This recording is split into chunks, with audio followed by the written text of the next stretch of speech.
had the good old question of is belly fat more dangerous than the numbers on the scale?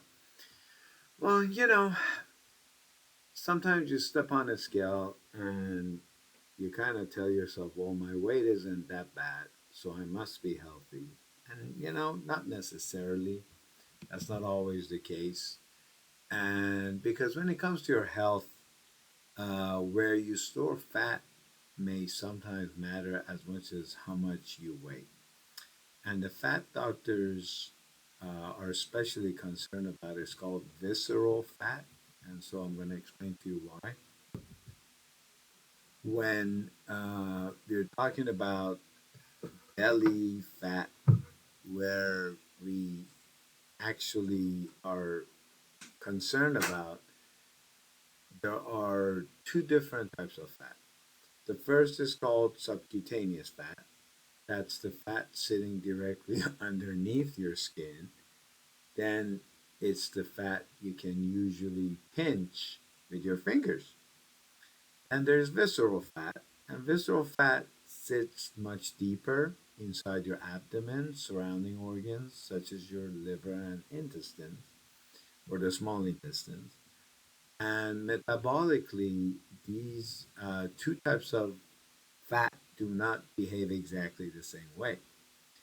Excessive visceral fat is particularly associated with insulin resistance and abnormal cholesterol, inflammation, diabetes mellitus, and type 2, which is type 2 diabetes and cardiovascular disease.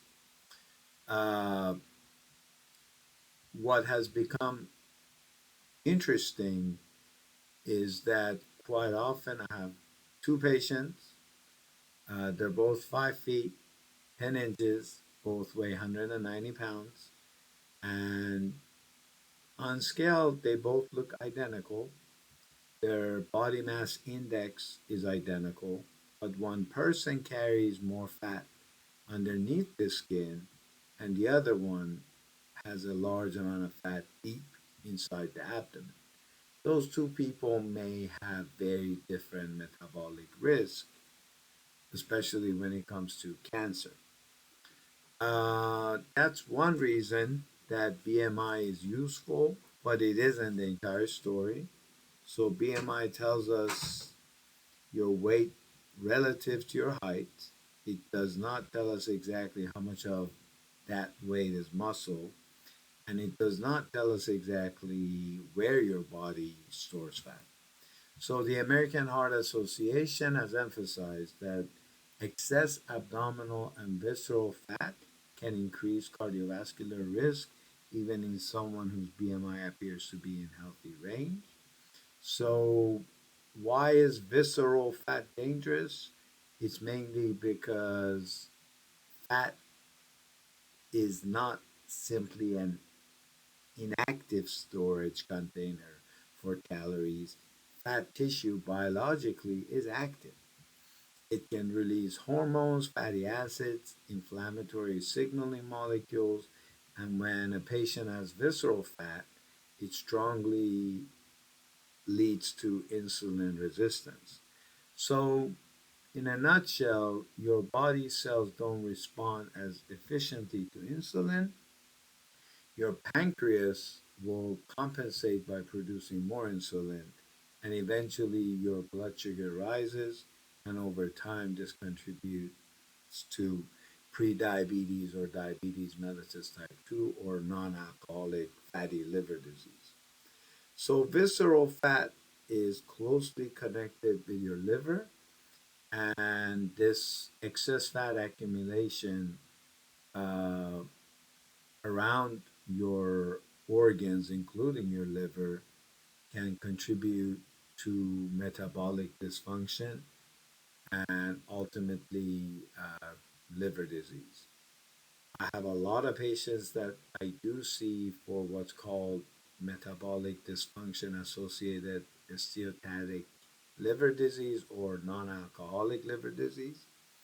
This can lead to lower HDL or protective cholesterol, a, higher LDL, higher blood pressure, and an increased cardiovascular risk. So it's quite important that we understand the different types of fat. And the reason we have to talk about it is because most of my patients don't want to have to go through what they did go through after they had chemotherapy, knowing that a lot of these cancers are associated with being overweight or obese. So in 2026, research presented through the American Heart Association found that measures of visceral fat and abdominal size were more strongly associated with heart failure than BMI alone. That doesn't mean BMI is useless, that's body mass index, but you also got to keep in mind that the visceral fat measurement is very important. So, how do we determine that? You don't necessarily need a CAT scan. You can just get a measuring tape and measure your stomach and look and see if, for instance, for a woman, 35 inches or more, uh, and in men, 40 inches or more around your abdomen is consistent with uh, problems to come. And this is actually based on National Institute of Diabetes and Digestive and Kidney Disease health risk uh, parameters. So nothing is perfect. Risk threshold is different. Genetics is different. But if you were to ask me uh, today, which I'm sure I'm going to be asked, Doc, what do you recommend?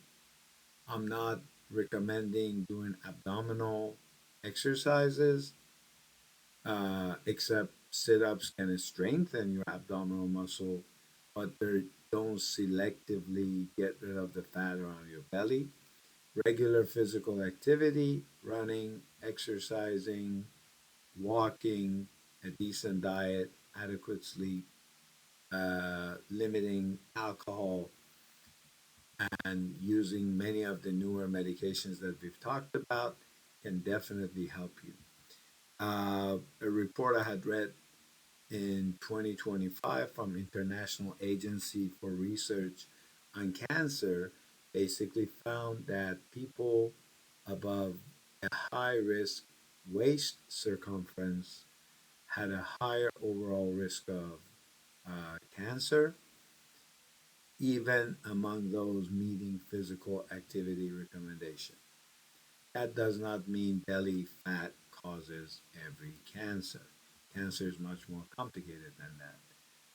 So, next time you stand on a scale and somebody measures your BMI, make sure they pay attention to your waist circumference.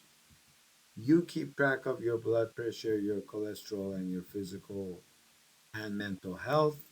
And don't stress so much about how much I weigh, because this whole how much I weigh really hasn't been much beneficial. I hope this has been useful. This is Dr. Alex Eson. Hopefully, we got to answer one more question today. All right.